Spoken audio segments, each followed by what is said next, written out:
Daniel had learned to survive by turning everything into a joke long before that birthday afternoon, because humor was lighter than grief and easier than explaining why a grown man flinched when the phone rang during school hours. And so when the office filled with the smell of vanilla frosting, cheap candles sputtering on a supermarket cake, and awkward cheer meant to disguise how little time anyone really had, he stayed near the break room wall with his paper plate balanced in one hand and his daughter Lily clinging to his leg with the other, her small fingers twisted into his worn slacks as if the room itself might swallow him whole. Daycare having closed early and the babysitter cancelling last minute, and he'd told himself it was fine, that bringing her along made him look human instead of irresponsible, though the truth was he was constantly calculating how close he was to losing everything. Claire Whitmore stood near the center of it all, the CEO who had rebuilt the company from the brink, who spoke in meetings with a calm that made people rethink entire strategies, but today she wore a soft blue dress instead of her usual sharp lines, smiling, accepting congratulations, letting herself be teased about age and ambition, and Daniel noticed details he usually didn't allow himself to notice, like the faint tiredness beneath her eyes and the way she listened more than she spoke, and when someone shouted for a toast and nudged Daniel forward because he was always the funny one, something in him snapped, a reckless spark born of exhaustion, and before he could stop himself he lifted his plastic cup and said, "Well, Claire, if you are taking gifts, I don't have much, but marry me."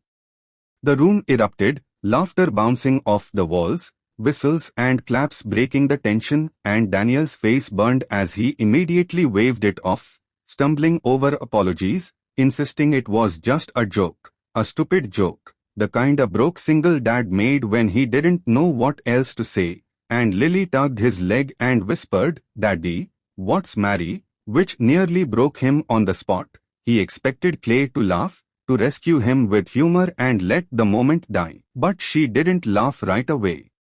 She looked at him, really looked, the noise fading as if someone had turned a dial, and when she set her glass down and said, "Daniel, stay after everyone leaves, I want to talk to you," his stomach dropped so hard he felt dizzy, because in that instant every fear he'd buried clawed to the surface, the mortgage, the medical bills from his late wife's illness, the fragile balance he'd built on punctuality and silence, and as people filed out with awkward glances and half smiles, Lily eventually falling asleep against his shoulder, he stood alone in the break room wondering if one careless sentence had finally cost him the only stability he had left, unaware that this was not the end of something, but the moment a door he'd never dared imagine had quietly begun to open. Part 2. Claire closed the door gently, not like someone asserting authority but like someone protecting a private moment, and instead of launching into a reprimand she asked Lily's age, her favorite color, how Daniel managed mornings alone, questions that disarmed him more effectively than anger ever could, and he answered honestly, halting at first, then with surprising ease, admitting how the alarm rang before dawn, how he packed lunches while Lily slept curled against his arm, how some days the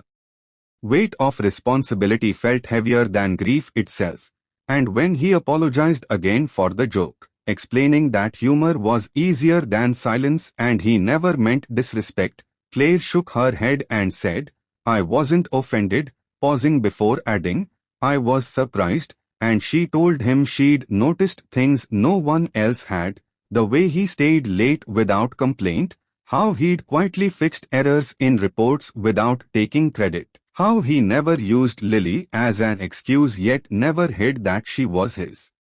world, and then she said something that left him utterly speechless. "When you said it, I didn't hear a joke. I heard a man who hasn't been asked what he wants in a very long time," and in that moment the careful armor Daniel had built cracked, memories flooding in of nights spent alone after Lily slept, of conversations with his late wife about futures they'd never reach, of a life narrowed to survival. And Claire admitted that birthdays made her reflective too, that success felt hollow when celebrated alone, that power didn't protect you from loneliness, and while she wasn't saying yes to a joke proposal, she was saying yes to honesty, asking him to have dinner with her, no office talk, no expectations, just two adults acknowledging a connection neither had planned. Daniel left that night dazed, carrying Lily to the car as if the world had subtly shifted under his feet, and over the weeks that followed, dinners turned into conversations that stretched late into the evening, shared confessions replacing professional distance, Claire revealing the cost of leadership, Daniel rediscovering parts of himself he thought were buried forever, and when gossip inevitably surfaced, Claire shut it down with clarity and grace, refusing to let power imbalance taint something real. And months later, when she stood in his modest kitchen helping Lily with homework, laughing softly as if she belonged there, Daniel realized the joke he'd made had not been reckless after all, but a desperate truth spoken aloud. And when Claire finally asked him, not as a CEO but as a woman, so, Daniel, if I asked you properly, would you marry me? He didn't joke this time, he answered with steady certainty, understanding that sometimes life waits for the exact moment you stop protecting yourself with laughter and dare to speak what your heart has been quietly carrying all along.